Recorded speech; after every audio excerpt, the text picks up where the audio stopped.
우리나라는 2018년에 고령화 사회에 진입했고요. 이제 내년이면 초고령 사회 진입 앞두고 있습니다.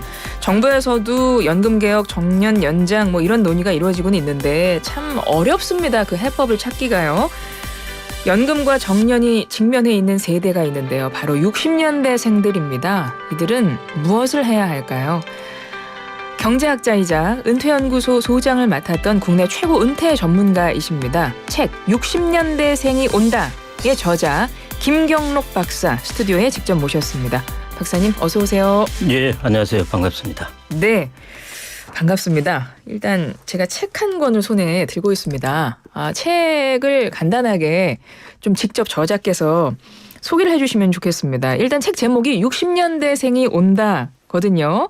어떤 책입니까? 그리고 어떤 제목의 의미는 어떻게 되죠? 예, 일단 온다라는 단어에서 이걸 보자마자 가는 것 아니에요. 이런 질문을 하신 분이 있습니다. 네. 제가 이제 온다라고 한 것은요. 방금 초고령 사회를 말씀하셨는데 베이비 부머들이 이제 초고령 사회의 주역이 될 텐데 그중에 핵심이 60년대생입니다. 그래서 초고령 사회의 주역으로서 이제 60년대생이 온다 이렇게 적었는데요. 그런데 이제 마냥 행복한 것은 아닙니다. 다양한 이제 어려움도 있고 하는 것인데요. 그래서 그 현실을 좀 객관적으로 좀 보여드리려고 그랬고 그리고 거기에 대한 대응 방안 이런 것들을 좀 기술을 했습니다. 네, 제가 지금 책을 들고 있지 않습니까? 제 눈에는 책 뒷표지가 보이는데 은퇴와 투자 그리고 미래학 전문가가 밝히는 60년대생의 트렌드 전망과 생존 전략 이렇게 적혀 있습니다. 그 사회 입장에서 초고령 사회 입장에서 60년대생이 오는 거군요.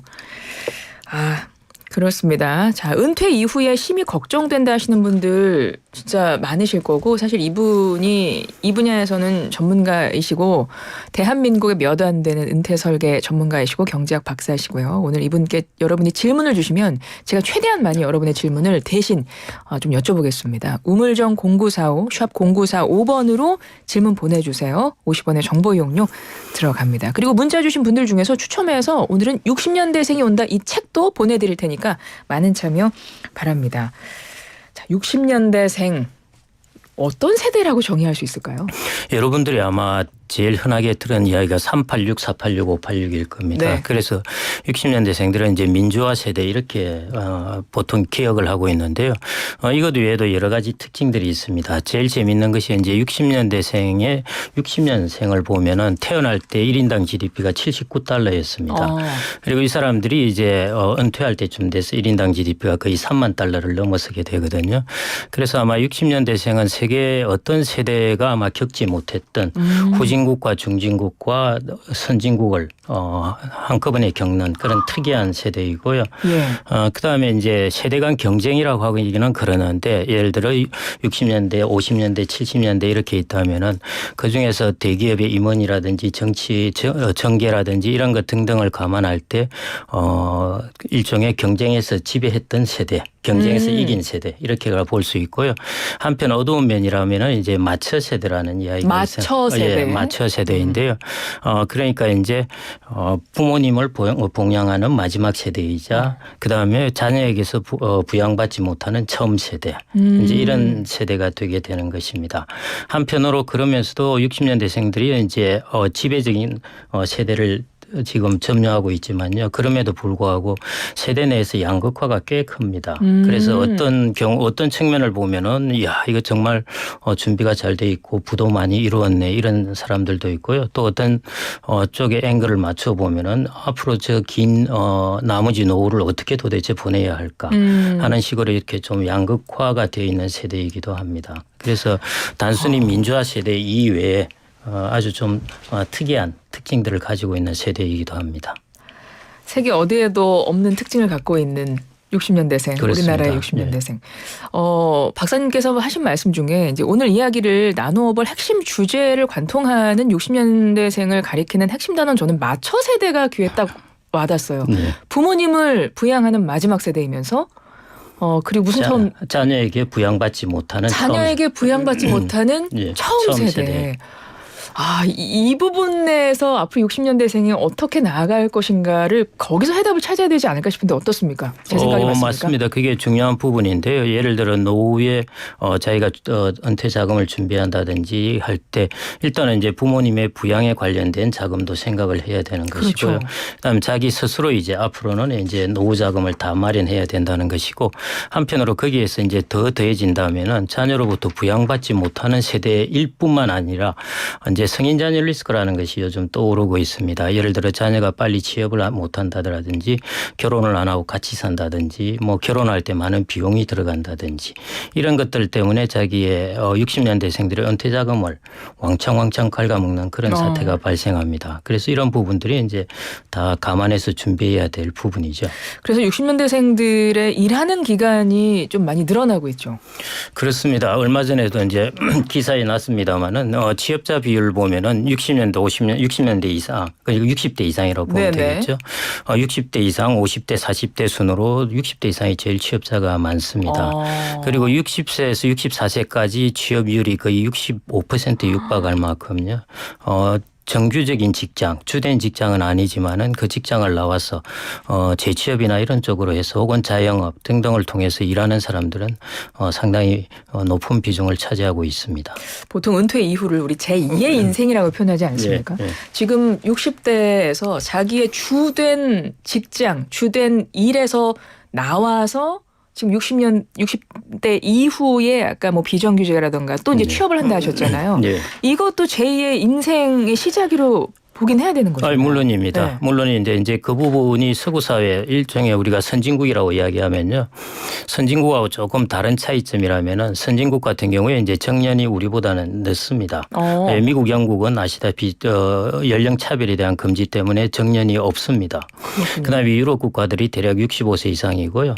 일본은 이제 정년이 70세라고 보통 생각을 하는데 정년이 60세인데 실질적으로 정부에서 공고하는 정책을 따르기 때문에 실질적인 정년은 70세입니다. 그런데 우리나라는 이제 60세가 정년인데 10년이 빠르네요. 예, 실질적으로는 또 55세 전후인 것입니다. 그런가요? 예, 그렇습니다. 그러니까 이제 서구 사회에서는 일을 하지만은 조금 더 안정된 직장에서 오래 일을 하는 것이고요. 우리나라는 60대 일을 하지만은 비정규적인 그런 직장에서 이제 오래 일을 하는 것입니다. 그래서 55세에서 64세까지의 이제 취업률하고 그다음에 비정규직에서 일하는 비중을 OECD 국가들하고 비교를 해보면요. 취업률은 우리나라가 조금 더 높습니다. 그런데 비정규직 비중은 우리나라가 3배 정도 높습니다. 예. 그게 바로 이제 방금 제가 말씀드린 부분을 이제 보여주는 증거인데요. 일은 똑같이 많이 하고 좀 더 많이 하고 그렇지만은 안정되고 그런 직장에서 이어지는 것이 아니라 네. 조금 재취업을 통한 비정규직인 조금 열악한 이제 직장에서 일을 하게 된다는 것입니다. 그런 차이점이 있습니다. 그럼 현실적인 좀 질문을 드리면 은퇴 이후에 재취업을 해야 하는 상황인 거잖아요. 그 세대에서 보면. 대부분 그렇습니다. 그렇죠. 예. 그럼 그 재취업 시장에서 살아남으려면 어떻게 해야 될까요? 예. 제가 보니까 이제 저희들도 설문조사나 이런 것들을 통해서 이제 살펴보니까요. 제일 중요한 것은 결국 자기의 전문성입니다. 왜냐하면은 다시 큰 조직에 들어가기가 쉽지가 않기 때문에요.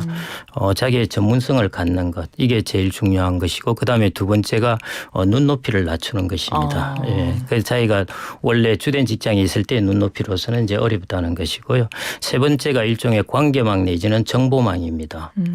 우리가 보통 20대 신입들이 직장에 들어갈 때는 너무나 우리가 어디로 가야 할지가 뻔하게 보이지 않습니까? 네. 그런데 이제 재취업 시장으로 들어갈 때는 이게 정말 오리무중입니다. 어디에서 어떻게 누가 뽑는가 하는 부분이기 때문에요.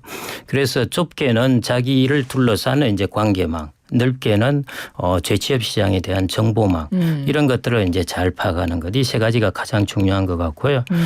그래서 이제 전문성, 눈높이 낮추기, 정보망 내지는 관계망 이 세 가지가 재취업하는 데 가장 중요한 요소로 밝혀졌습니다. 우리나라는 60이 정년이지만 실질적인 정년은 아까 55세라고 말씀을 하셨거든요. 예, 그러면 아직 그 나이가 되기 전인 분들은 지금 말씀하신 전문성이라든가 눈높이 낮추는 거, 관계망, 정보망 미리 준비할 시간이 있단 말이죠. 그런데 지금 당장 이 재취업 시장에 나가신 분들 현실적으로 그분들에게는 어떤 조언을 해주실 수 있을까요? 재취업 시장에 나가신 분들은 이제 재취업 시장에 다니고 있을 거고요. 네. 지금 뭐 이제 막 들어가야 되는 분 그렇죠. 이런 그런 분들에 분들. 한해서라면 아직 준비가 덜 됐는데 막 예. 들어가셔야 되는 분. 준비가 덜 됐는데 사실은 준비를 하셔야 되는 부분인데요. 제가 제 주변에서도 이제 그런 경우를 많이 보는데 그것은 언제 이렇게 조금 생각하시면 될 것 같습니다. 저도 이전에 IMF 외환위기 때 잠깐 직장이 없어져서 옮긴다고 몇 네네. 개월 쉰 적이 있는데요. 우리가 이럴 때 너무 서두르지 마시라는 것입니다. 적어도 6개월 이상 조금 생각을 하고 탐색을 하고 무엇을 할까 고민을 해야 되는데요. 우리가 흙탕물이 막 있으면은 흙탕물을 맑게 하려고 물을 계속 기저으면은 더 흙탕물이 됩니다. 기다리면은 이제 물이 분리되는데요. 이제 되게 그 심적인 충격이나 스트레스나 이런 것들이 엄청나게 큽니다. 말은 하지 않지만요. 그러다 보면은 이제 사람들이 일어나는 현상 중에 하나가 야, 나 창업을 해야 되겠다. 해서 뭐 치킨집을 한다든지 그렇죠. 당장 무언가를 해야 되겠다는 강박관념이 되게 큰데요. 그러다 보면은 이제 조금 서두르다 보면은 이게 실수하기 쉽습니다. 그래서 자기가 모아주었던 은퇴 자금도 날아간다든지 그럴 수가 있기 때문에요. 준비가 안 되어서 내가 처음 닥쳤을 때는 일단 내가 앞으로 무엇을 하고 어떤 것을 할지에 대한 로드맵을 좀 그려보고 찬찬히 이제 물이 맑아지고 흙과 물이 분리돼서 보일 때까지 조금 기다리시는 것이 그게 중요할 것 같습니다. 알겠습니다. 여러분의 문자 보겠습니다. 9529번님 얼마 전에 정년퇴직한 63년생입니다.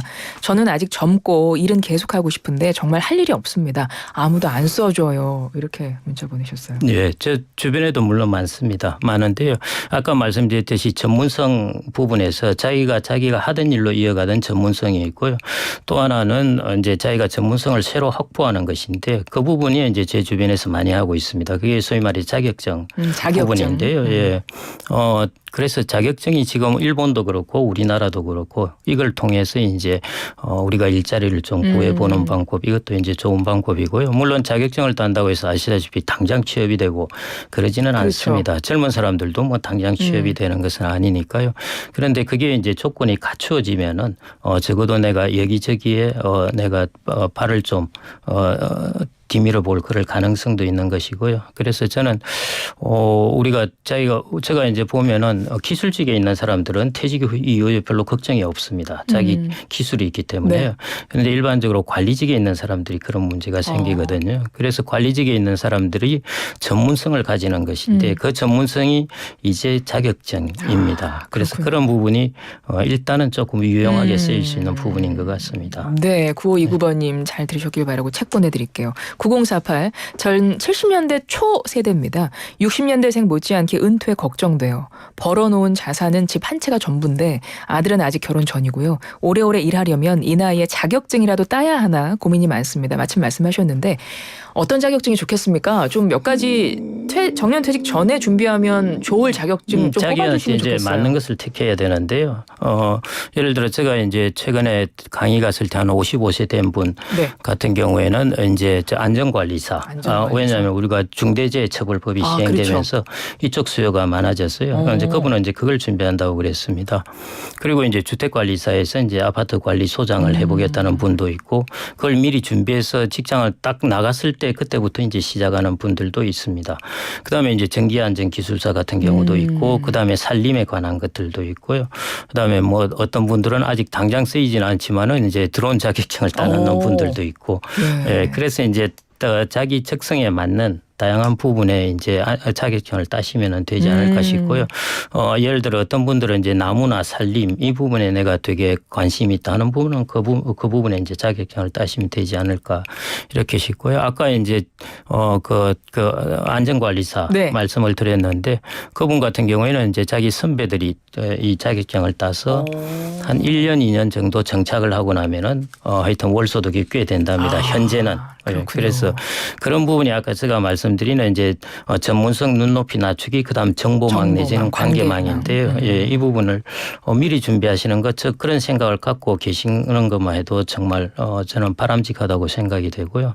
한 3, 4년 정도 전부터 조금 준비를 하시면은 예, 되지 않을까 싶습니다. 알겠습니다. 예. 6061 59년생인데요. 33년 직장 은퇴하고 그림 그리기 몰두해 있습니다. 실버 세대 취미 활동할 것들은 참 많은데 경제 활동은 쉽지 않아요. 이대로 꾸준히 놀아도 되나? 가끔 고뇌합니다. 방송에 귀가 솔깃하네요. 책 보내드릴게요. 이분은 뭐 일단 괜찮으신 것 같아요.